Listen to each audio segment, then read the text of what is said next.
네, 우리가 사모하는 교회에 바로 우리 교회가 주님이 원하시는 교회로 세워지길 소망하면서 우리 성경에 나와 있는 여러 교회들의 말씀들을 우리가 살펴보고 있습니다. 특별히 요한계시록의 소아시아에 요한이 목회했던 7교회에 보내는 편지를 우리가 중심으로 함께 나누고 있는데요. 이 요한계시록은 성경의 맨 마지막에 기록되어 있고 또 우리가 익히 알기로 제일 마지막에 쓰였을 것이다. 요한복음인가 요한계시록인가 논의가 있지만 그래도 마지막에 쓰여진 서신서로 많은 해석과 또 오해가 있습니다. 그래서 이단들이 즐겨 사용하는 본문이기도 하는데요. 우리 계시록 말씀을 살펴보기 전에 꼭 짚고 넘어가야 될 부분이 있어서 우리 한 절만 넘겨주시겠어요? 계시록 1장 1절 말씀인데요. 이 말씀을 우리가 제대로 이해를 해야 우리 계시록을 오해하지 않고 잘 분별할 수 있다 생각을 합니다. 맨 앞절만 한번 같이 읽어보실까요? 시작! 예수 그리스도의 계시라. 네, 이렇게 시작을 합니다. 이렇게 시작을 하니까 조금 이제 이해력이 있는 분들은 이 말씀 계시의 말씀이구나 이렇게 생각을 합니다. 그런데 맞아요, 맞는데 그 계시가 우리가 아는 계시가 아닐 수 있다라는 것이죠. 여러분, 계시하면 무당이나 점쟁이들이 미래의 일을 점치는 것, 우리가 이게 비밀을 밝히는 것, 그걸 계시라고 우리가 생각하고 그것을 가지고 이 본문을 읽기 때문에 그렇게 생각을 하는데요. 성경이 말하는 계시는 미래의 일을 밝히는 게 아니고요, 하나님의 뜻을 밝히는 거예요. 네. 그런데 우리가 가지고 있는 선입관, 계시라는 단어를 우리가 알고 있기 때문에 그 이해로 이 말씀을 읽으면 2000년 전에 요한이 정말 하려고 했던, 말하고자 했던 그것과 전혀 다른 상상을 우리는 할 수 있다라는 것이죠. 여기서 계시는요, 아포칼립시스예요. 아포칼립스 많이 우리가 듣잖아요. 덮개를 열다, 감춰진 것을 폭로하다, 이런 뜻을 담고 있는데요. 이걸 계시라고 하니까 미래에 감춰진 일들을 드디어 알리는구나 이렇게 우리가 오해할 수 있는데요. 원래 원문의 제대로 된 번역은 아포칼립시스는 묵시입니다. 예수 그리스도의 묵시라 하면 여러분들이 전혀 오해하지 않을 거예요. 이규현 집사님이 갑자기 묵시라고 하니까 묵시가 뭐지 하면서 묵시가 뭔지에 대해서 연구를 하기 시작할 거예요. 그러면서 묵시가 뭔지 알고 그리고 이 성경을 읽게 되니까 전혀 오해가 없는데 이걸 계시라고 번역을 하니까 많은 오해를 낳게 됩니다. 묵시는 직접적으로 드러내는 게 아니라 간접적으로 은연중에 비밀을 드러내는 것을 말합니다. 여러분, 비밀을 얘기하면 더 이상 비밀이 아니죠.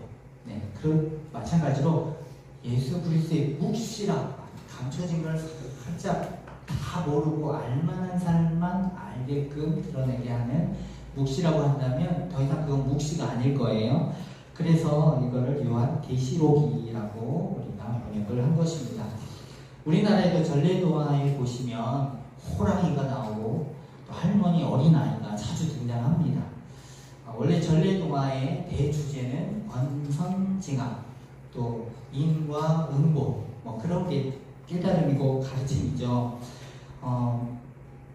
그러니까 인과 응보로 탐관오리의 그런 횡포들을 못된 호랑이로 비유하고요. 그리고 사회적 약자를 할머니와 어린아이로 이렇게 빗대어서 당시에 탐관오리의 그런 횡포들을 해학적으로 드러내는 작품들이 많지요. 이걸 읽으면 그 시대에 정말 사회적 약자들의 그런 어려움과 현실들을 우리가 볼 수 있는 것이죠. 마찬가지로 요한계시록이 기록될 당시는요, 유대교 예루살렘 성전이 다 70년에 멸망하고 온 지중해에 다 그 유대인들이 흩어지고 기독교인도 흩어지고 핍박 속에 특별히 유대인보다도 기독교인들이 핍박을 받고 살아가던 그런 시대, 1세기 말의 시대입니다. 그런 시대에 로마의 핍박이 극심한 시대에 소아시아 7교회에게 힘을 내라고 권면하라고 쓴 편지가 바로 요한계시록인데요. 이게 묵시로 기록되어져 있기 때문에 많은 환상, 환시나 환청 이야기, 또 상징, 짐승이나 숫자에 관한 그런 상징과 같은 비밀스러운 표현들이 많이 나옵니다. 이것은 상징을 의미하는 거고 감춰진 언어예요. 호랑이라고 해서 진짜 옛날에 호랑이가 담배를 폈다는 얘기가 아니지요. 그 옛날 이야기를 하는 것이죠. 그러니까 하나님 말씀에도요, 예언이 있고 계시가 있고 묵시가 있는데, 예언과 계시는 그것을 직접적으로 드러내면서 하나님의 뜻을 밝히는 거예요.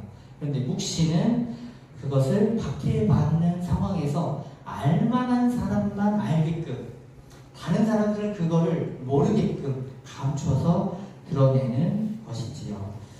그래서 수천 년이 지난, 그것도 같은 문화가 아닌 다른 문화에 사는 우리가 이것을 우리 글로 번역했다고 우리 사고로, 우리 생각으로 읽게 되면 전혀 그때 당시에 말하고자 하는 것과 전혀 다른 의미로 우리는 이 사실을 받아들일 수 있다는 것입니다. 그래서 계시록을 읽을 때는 묵시에 대해서 먼저 이해를 하시고, 또 당시 시대적인 상황을 고려해서 우리가 이 말씀을 읽어야 되는데요. 그렇지 않고 이 계시록의 말씀을 사실 그대로 읽어버리면, 문자 그대로 읽어버리면 정말 그때 요한이 말하고자 하는 것과 전혀 상관없는, 전혀 다른 해석으로 우리가 엉뚱하게 읽을 수가 있다는 것입니다. 근데 오늘날 이 계시록의 예언이 성취되었다, 무료 성경 세미나, 계시록 공부 이런 것들로 인해서 많이 이야기를 하고 있는데요. 이 요한계시록의 이 첫 절, 그냥 한국어로 되어 있는 이거 말고 원문을 한 번이라도 봤으면 이런 오해를 하지 않았을 텐데, 이 첫 절부터가 잘못 해석이 되었기 때문에 계시록 전체를 완전히 이 잘못된 이해로 해석을 하고 있는 것이죠. 그래서 어떤 사람이 내가 하나님의 계시를 받았다 그러면서 어떤 사람을 딱 보기만 해도 그 사람의 과거, 현재, 미래가 쫙 보이고 그 사람의 그 앞으로 되어질 일들을 막 이야기하고 그러는데요. 진짜 하나님의 계시를 받은 사람은 그런 말 자체도 하지 않습니다.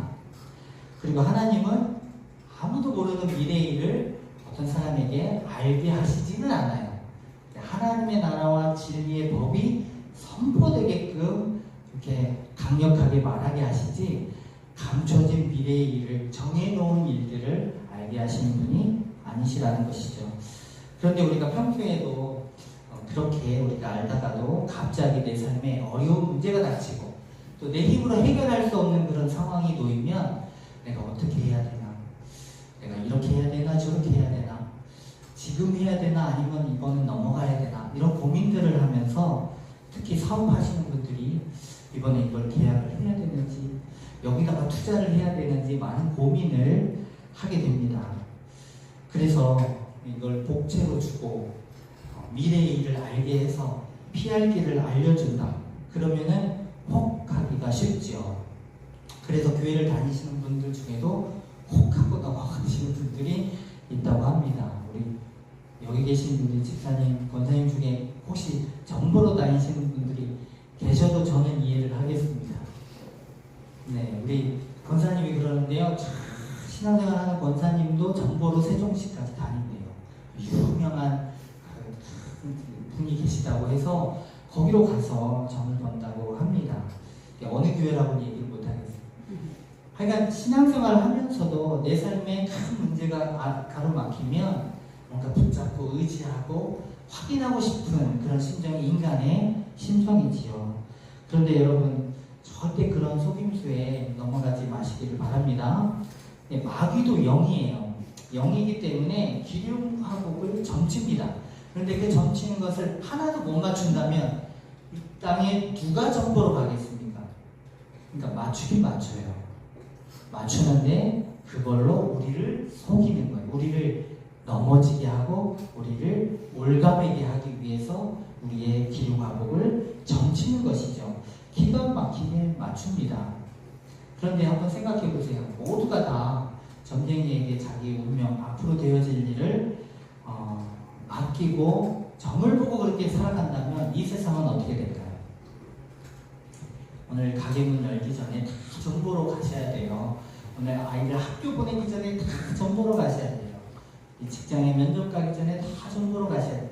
그렇게 살았던 시대가 바로 고대 사회였어요.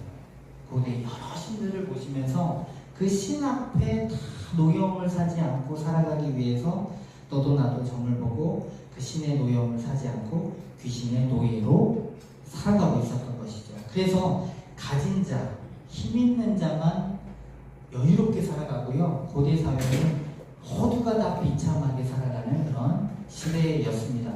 그런데 하나님은 절대 그런 방식으로 일을 하시진 않습니다. 제가 자주 가는 미용실 사장님이 저 사는 거 보면 너무 부럽대요. 사모님하고 아이들하고 어떻게 이렇게 잘 사는지 자기는 그렇게 하지 못하니까 그러는 건데요. 한 번은 제가 이렇게 얘기를 다는 못하지만 한 번은 남편이랑 자기도 절대 이혼을 할 수가 없대요. 그래서 잘 사시는구나 했더니 내가 당한 게 있으니까 그걸 다 갚아주기 전까지는 절대 이혼을 진심으로 그렇게 말씀을 하시더라고요. 그래서 어디 가서 제가 그 미용실 사장님이 다 이렇게 얘기를 못하죠. 네. 그런데 한 번은 어떤 손님이 오셔서 머리를 자르시고 머리를 이렇게 깎으시고 대화를 하실 때 또 이 사장님이 남편 때문에 속상한 얘기, 자식 때문에 속상한 얘기를 다 하신 거죠. 그러면서 이제 손님이 나가셨는데 손님에게 문자가 왔대요. 근데 손님이 다른 데 보낼 거를 잘못 보내신 거예요. 근데 그 문자에 저희 아내에게 얘기해 주시는데 신천지를 다니셨나 봐요. 그래서 남편 때문에 속상함, 자식 때문에 속상함, 이걸로 많은 고민이 있어요. 미용실 사장님 만났어요. 이렇게 보고를 하는 문자를 보냈다고 합니다. 여러분 주변에 여기 옆에 건물주가 신천지이고 저희 교회도 자주 오시는 거 알아요.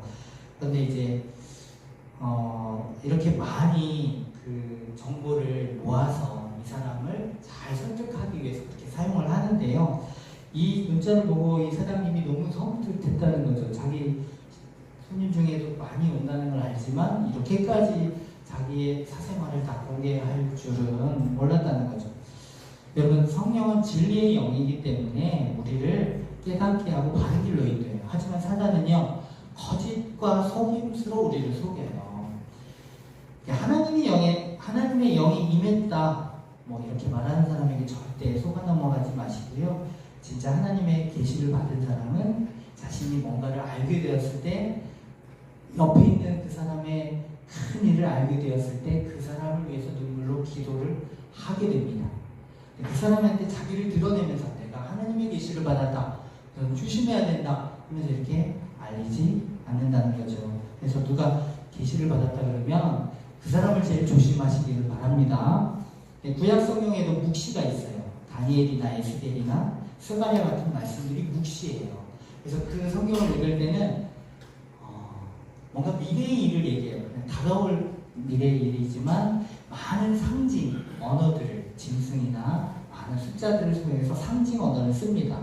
마찬가지로 요한계시록도 그때 당시 1세기 말에 앞으로 다가올 그 큰 위험과 어려움 속에서도 너희가 믿음을 잃지 말아라 라고 이 말씀을 묵시로 지금 편지를 쓰는 겁니다. 그래서 요한이 세 편의 설교를 쓰게 되는데요. 7 두루마리, 7 나팔, 7 대적. 세상이 망했는데 뭐 또 한 번 망하고 또 한 번 망하고 이 얘기가 아니고요. 그렇게 세 편으로 앞으로 되어질 일을 분명하게 숫자와 여러 상징 언어로 교인들에게 알게 쓴 것이에요. 이 로마 사람들이 이걸 읽을 때는 세상이 나중에 이렇게 멸망한다 이런 정도만 읽게 되지 정말 자신들 로마 정부가 이렇게 하나님 앞에 심판받을 것이다 라고 읽지는 않지요. 그래서 이 계시의 말씀을 우리가 세상 심판으로 보시면 안 돼요. 당시에 기독교인을 핍박하던 로마를 향해 하나님께서 가만두시지 않겠다라고 말씀하시는 건데요. 그것을 말세의 말씀으로 해석하게 되면 온갖 비극을 초래하게 됩니다. 저도 1992년 학교를 다니고 있었는데요. 10월 28일 날 온 세상이 다 하나님 앞에 들림받는다는 거죠. 기억나시죠? 제가 그때 학교에서 종교부장으로 시간을 잘하고 있어요. 내일 내가 혹시 안 나오면 나는 이 땅에 없고 천국에 갈 줄 알아라. 제가 그럴 정도로 이 땅에 많은 교회들이 그 전날 진짜 회개 기도를 했어요. 지금 이 자리에 계신 분들도 계실지 모르겠는데 혹시 있을지도 모를 그 일에 대해서. 그런데 과연 그런 일이 일어났나요? 아무에게도 하나님이 알리시지 않습니다. 그건 중요한 게 아니라는 것이죠. 그런데 이장님을 비롯한 많은 이단들이 그 일이 이루어지지 않자 스스로 목숨을 끊고 집단 자살을 하고 이런 일들이 비극들이 일어나게 되는 것이죠. 여러분, 이런 말세와 종말의 말씀을 누가 좋아할까요?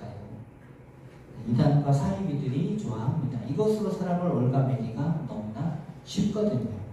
여러분 절대 그런 것에 속아 넘어가지 않기를 축복합니다. 오늘 이제 서머나 교회에게 지난주에 에베소 교회에 편지하고 서머나 교회에 편지를 하시는데요. 주님이 하시는 말씀입니다. 먼저 서머나 지역에 대해서 우리가 살펴보면 서머나는 해안가에 있는 도시예요. 그래서 당시 소아시아의 가장 아름다운 도시로 손꼽히는 도시였습니다. 헬라의 식민 지배를 받으면서 다 폐허가 되었는데 다시 BC 200년경 신도시로 재개발되면서 아름다운 도시가 되어버렸습니다.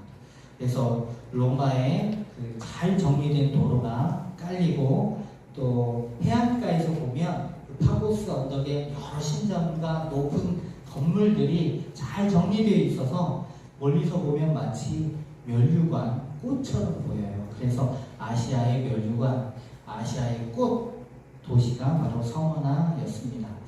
바로 이런 도시에 상업과 예술이 크게 발전하게 되는데요. 이런 도시에 있는 서머나 교회에게 주님은 뭐라고 말씀하실까요? 우리 한 줄 넘겨주시겠어요? 네, 주님이 이렇게 말씀하시는데요. 같이 한번 읽어보겠습니다. 시작! 서머나 교회의 사자에게 편지하라.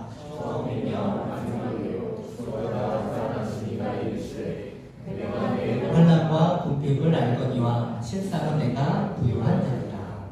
서머나 교회에 편지할 때 주님은 자신을 이렇게 소개하지요. 처음이며 마지막이다. 또 죽었다가 살아나셨다. 당연히 주님은 처음이시고 마지막에 죽었다가 살아나셨죠. 근데 왜 서머나에게 이런 표현을 쓰실까? 지난주에 에베소 교회가 아시아의 중심이라고 했잖아요. 그래서 7벼를 붙들고 7교회를 거니시는 이가 이르시되 이렇게 말씀하시잖아요. 서머나 지역, 전쟁의 폐허로 완전히 황무지가 됐다가 다시 재건된 아시아의 가장 아름다운 도시인 그 도시에게 있는 교회에게 주님은 내가 처음이자 마지막이고 죽었다가 살아나신 그 예수가 지금 말씀하신다라고 하면서 이렇게 말씀하십니다. 내 환난과 궁핍을 안다 하면서 그렇게 말씀하시죠.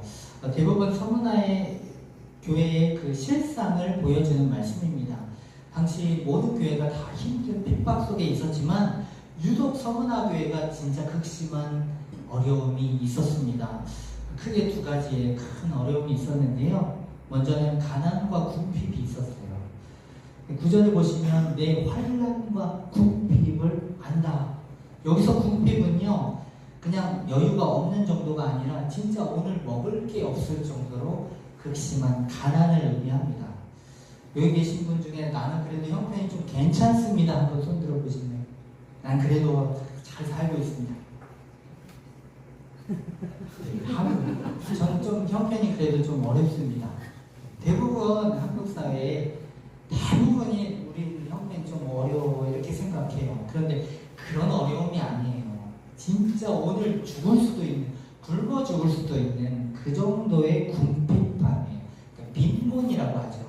가난 중에도 가난인 빈곤, 스스로 해결할 수 없는 상태를 말합니다. 그 정도로 서머나 교회가 가난으로 힘들었다는 거예요. 왜 이렇게 서머나 교회가 힘들었을까 생각해보면 진짜 성도들 중에 대다수가 노예고 진짜 힘든 삶을 살았던 사람들이 많았어요. 서머나 교회에. 그리고 지난주에 우리가 보았듯이 당시 예수를 믿는다는 것은, 기독교를 내가 신앙으로 갖는다는 것은 경제활동, 사회활동에서 왕자가 된다는 것이잖아요.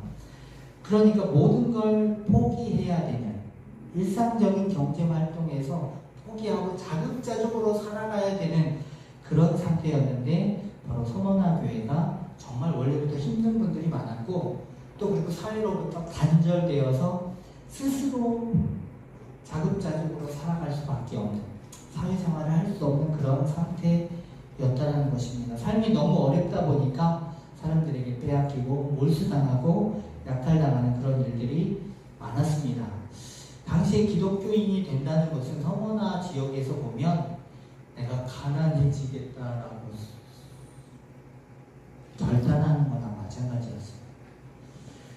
오늘날 교회를 다니면서 앞으로 내가 가난해지더라도 예수님을 믿겠습니다 하는 사람은 몇이나 될 수 있을까?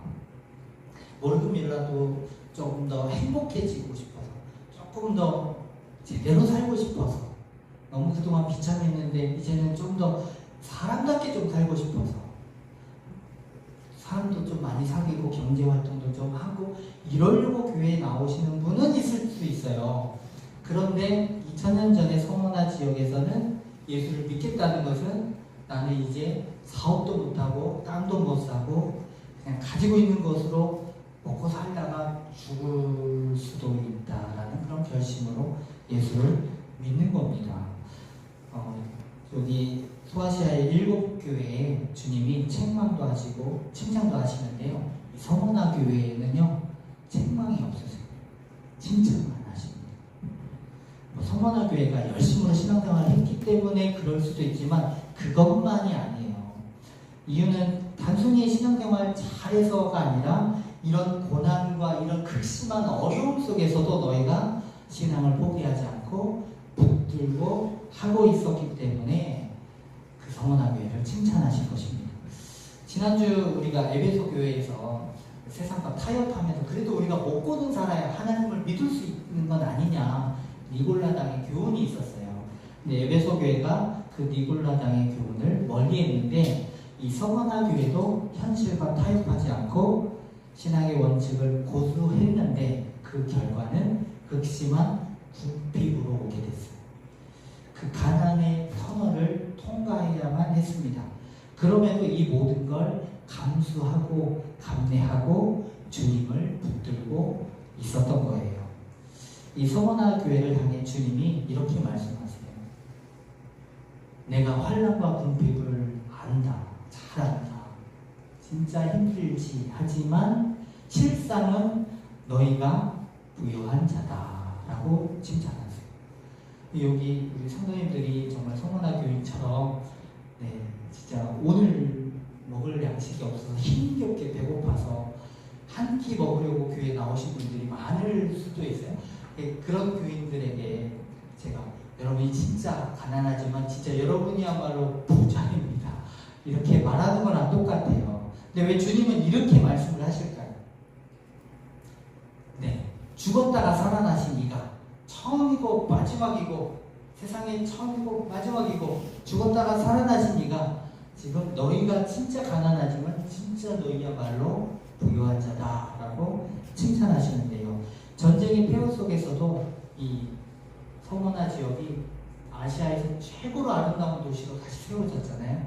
그것처럼 너희도 지금은 진짜 궁핍하고 어렵고 힘든 상태에 있지만 너희야말로 가장 세상 사람들이 부러워하는 그런 믿음을 가진 부유한 자다라고 지금 그들의 믿음을 칭찬하고 계십니다. 그러면서 서머나가 아시아의 면류관, 꽃의 도시라고 하는데 너희야말로 생명의 면류관을 얻을 것이다 라고 칭찬하시는 거예요. 서머나 교회는 이 극심한 궁핍도 있었지만 또 한 가지의 어려움이 있었다면 그것은 바로 유대인들에 의한 핍박이에요. 이 로마 정부가 기독교인들을 핍박했는데 외부적으로 그런 핍박도 있지만 같은 하나님을 섬기고 같은 동포라고 하는 유대인들이 더 자신들을 핍박하고 조롱하고 있었던 거예요. 그게 더 힘든 상황이었다는 것이죠. 당시 신도시가 건립되면 시민을 더 유치하기 위해서 거기에 이주하는 사람들에게 특혜를 줍니다. 오늘날도 그렇지요. 미국이 알래스카를 사서 거기 가서 살기만 하면 영주권을 주고 시민권을 주겠다. 집도 지어주겠다. 그래서 많은 이민자들이 거기 가서 살게 되지요. 그것처럼 지중해에 흩어져 숨어서 살던 유대인들이 이 서머나 신도시로 다 이주해서 살게 된 거예요. 그래서 서머나 지역은 특히나 유대인들이 많은 지역이었어요.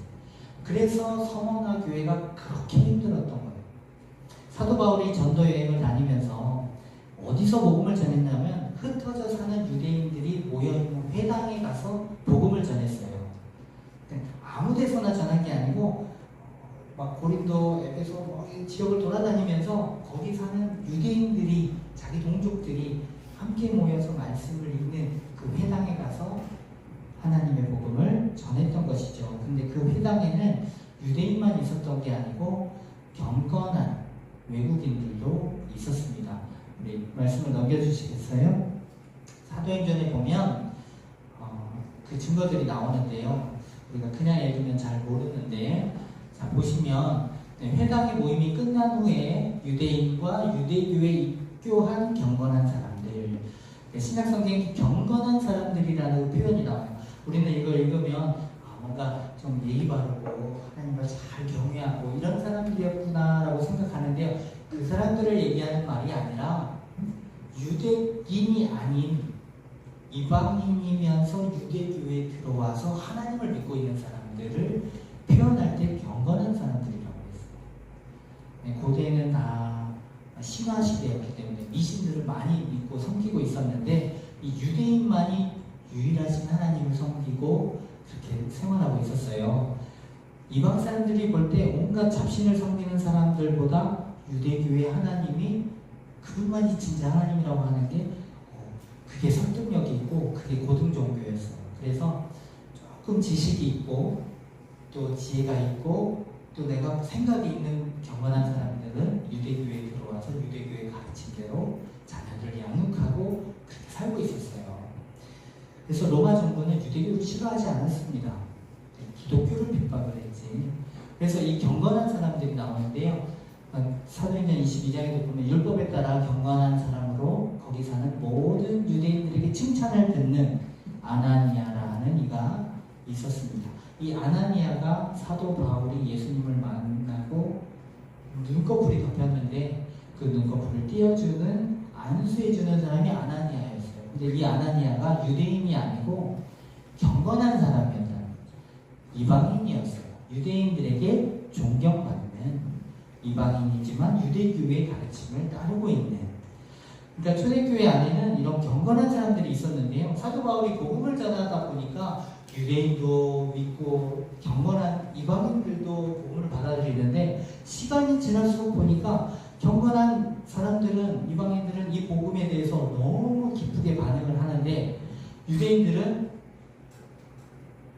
이 복음을 받아들이기를 주저하고 이제는 핍박하기 시작하는 거예요. 우리가 예수를 죽였다 그러고 그 죽인 예수로 모두가 다 하나님의 자녀가 된다고 하니까 이방인으로서 경건한 사람들을 좋아하지만 유대인들을 싫어하게 됩니다. 그래서 유대인 중에 사도 바울이 죽기 전에는 내가 먹지도 자지도 않겠다 하는 그런 사람들이 생겨나기도 했어요. 그만큼 사도 바울을 쫓아다니면서 사역을 방해하고 핍박하게 되는데요.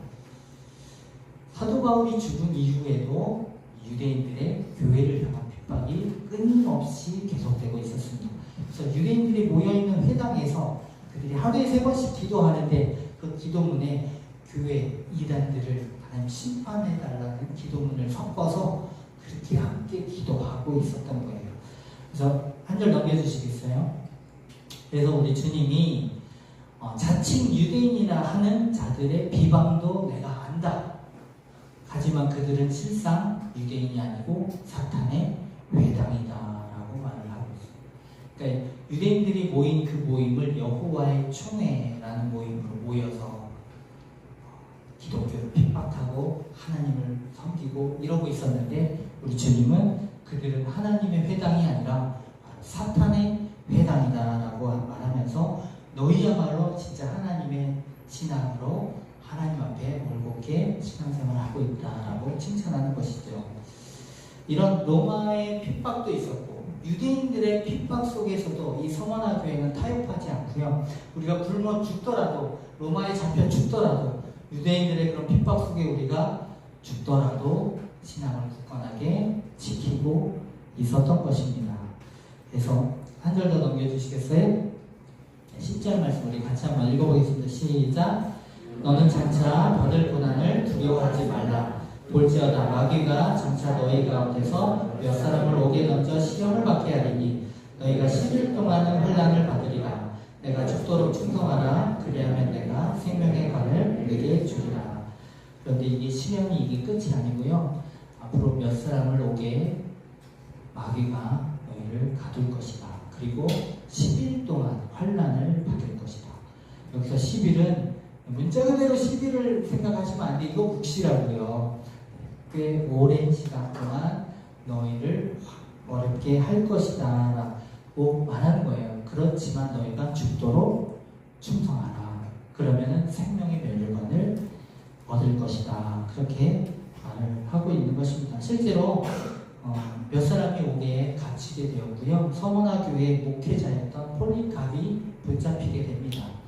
그러면서 155년, 벌써 수십 년이 흘렀죠. 155년 2월 23일 토요일 날 필라델피아 교회 성도 11명과 함께 이 폴리갑은 로마 경기장에 붙잡혀서 화형을 당하게 돼요. 수많은 경기장에 많은 로마 사람들이 모여서 그렇게 이단의 괴수고 잘못된 신앙으로 막 살과 피를 먹는다고 식인종들이라 그러고, 그리고 막 형상이 없으니까 무신론자라고 그러고, 그리고 로마 황제를 거역하는 정부의 반역자들이라고 하는 기독교인들을 로마 경기장에 세워놓고 불로 태우는 것이죠.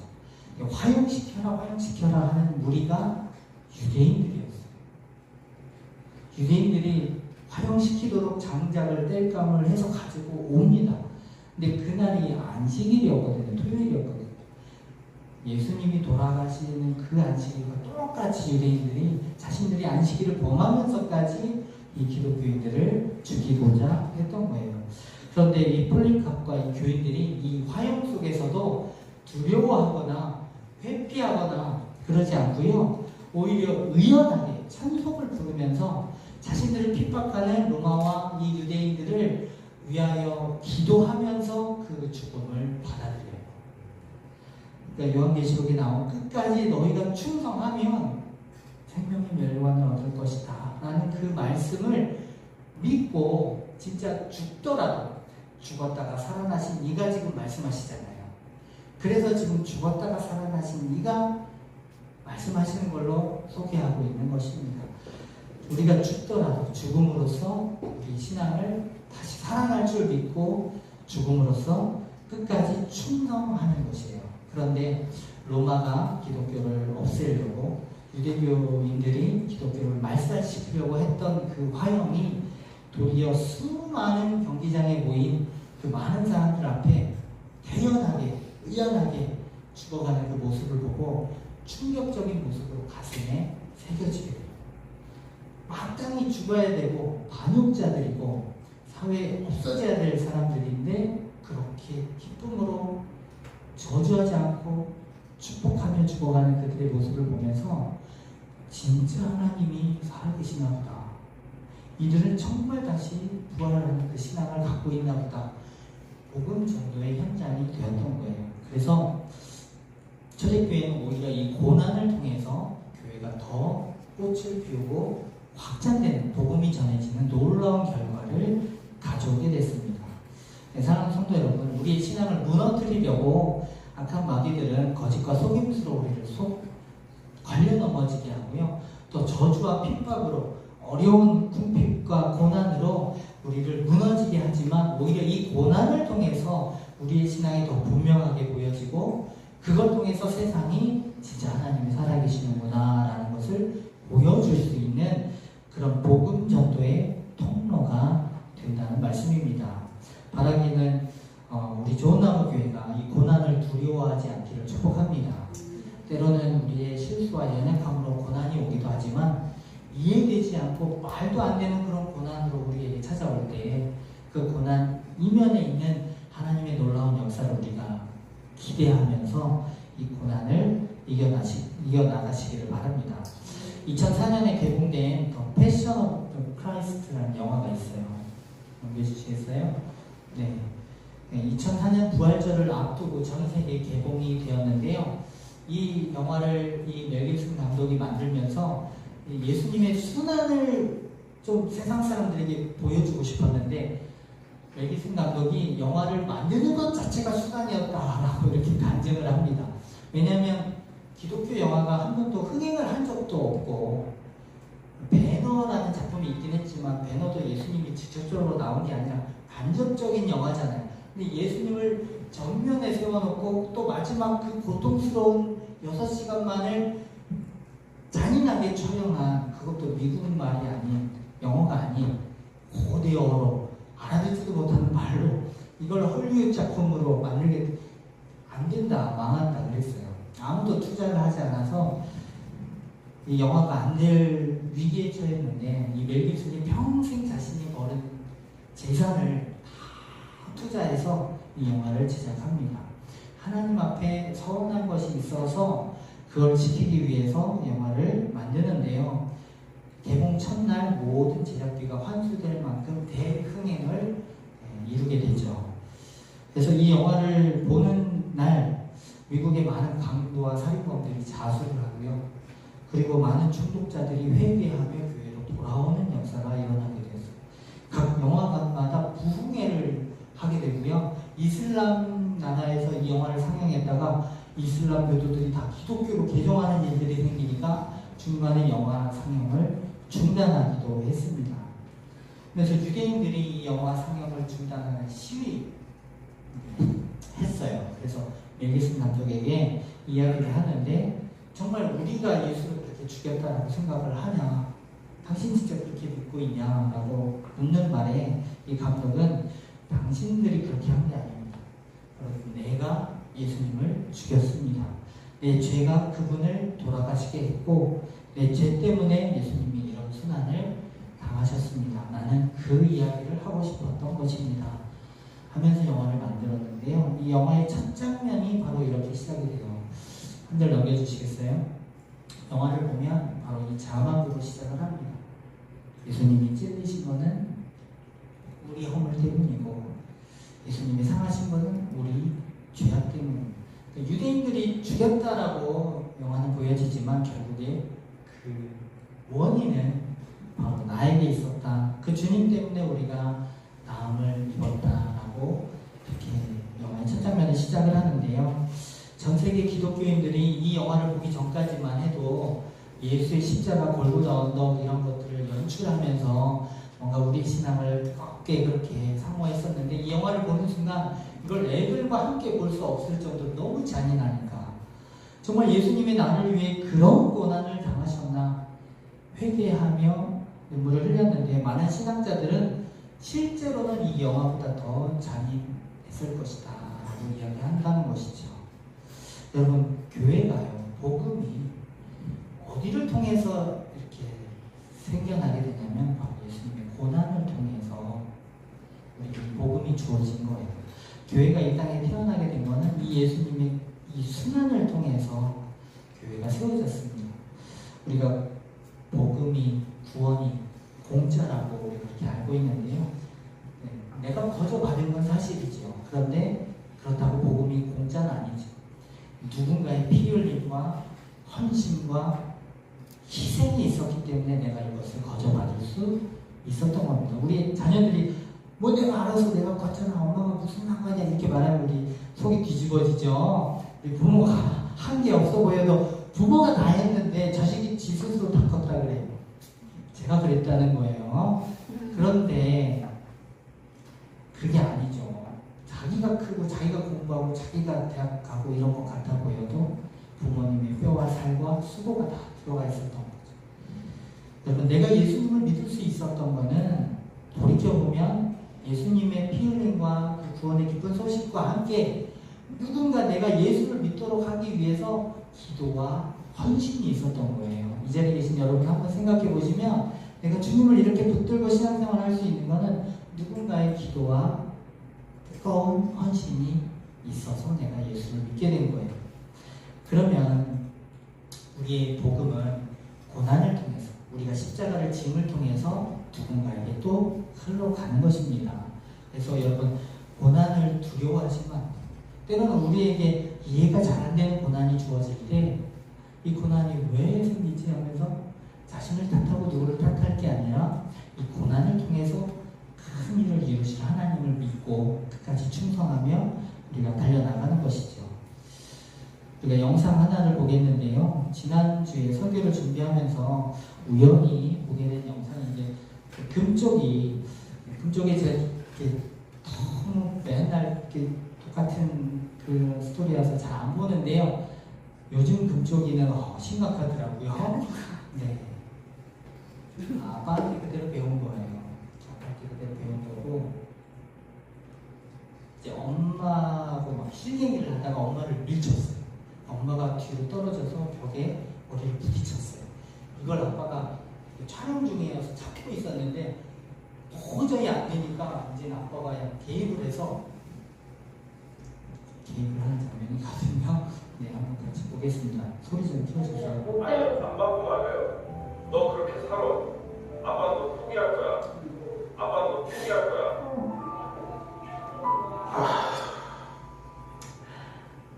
나는? 나도 포기할 거야? 저 어떻게든 내버려두자고. 그 말은 나 포기한다는 거야. 오빠 그러지 마.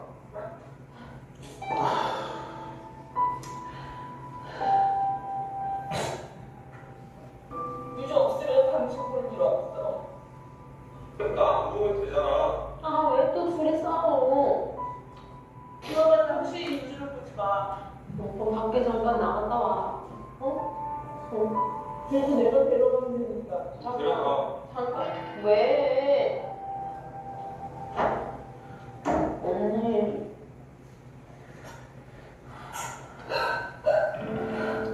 네, 여기까지 보도록 하겠습니다. 네. 혹시 보셨어요? 네, 저는 잘 다 보지는 못했는데요. 네.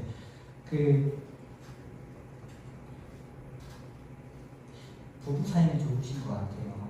근데 자식이 너무 엄마를 힘들게 하니까 제 포기해버려서 그냥 지가 하고 싶은 대로 살라고 하고 살자고. 엄마는 아이한테 맞고 아이한테 속상하지만 아이 포기할 수 없는 거예요. 그래서 얘 포기하면 나 포기한다는 거야. 그래서 나도 포기할 거야. 그러면 결국에 부부싸움으로 되거든요. 여러분, 이 솔루션을 거치면서 아빠가 자식이 이러는 모습을 또 보고 막 그 줄을 안 서고 막 끼어들고 새치기 하고 친구 사이에서 악사당하고 이런 모습을 보면서 막 또 혼내고 싶은데 아빠의 역할은 판단하고 혼내는 역할이 아니고 아이가 잘 자라도록 가르치는 역할입니다. 이것을 마음에 새기고 꾹 참고 아이를 다시 처음부터 어떻게 해야 되는지 이렇게 가르쳐 주시더라고요.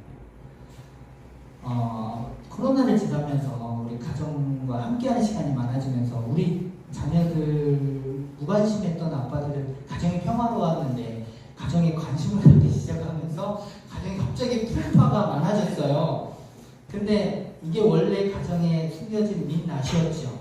근데 진짜 가정이라면 우리 주변에 그런 가정들이 너무 많아서 그런데요. 진짜 가정이라면 우리 자녀가 잘못된 행동이나 삐뚤게 나갈 때 그렇게 하지 않도록 가르쳐주고 어떻게 해야 될지를 잘 양육하는 게 부모와 엄마 아빠의 역할인데 제가 너무 우리를 힘들게 하니까 그냥 죄를 없는 것 치자는 거죠. 근데 이거는 사탄이 우리를 속이는 거예요. 오늘날 우리가 신앙 때문에 받는 고난이 없잖아요. 누가 교회 다닌다고 핍박하고 직장에서 잘리고 월급을 덜 주고 이러진 않잖아요. 그래서 우리는 시험 받을 일이 없습니다. 하지만 사탄은 교묘하게 그리스도인들의 가정들을 무너지게 만들어요. 그래서 쟤 때문에 그래. 근데 문제는 그게 문제가 아닙니다. 우리가 함께 한 팀이 되어서 이 어려운 시기를 잘 이겨내고 가면 정말 아름다운 가정으로 우리가 회복될 수 있거든요. 그 지혜를 우리가 가질 수 있어야 되는데요. 우리 2000년 전에는 서머나교회 교인들이 사회에서 단절이 됐어요. 예수 믿는 거 그거 잘못된 믿음이야 라고 하면서 유대교로부터 조롱을 받아요. 진짜 우리가 이렇게 살다가 그냥 파리 목숨으로 죽는 거 아니야? 이런 두려움 속에 요한은 너희야말로 진짜 하나님 앞에 부요한 자다.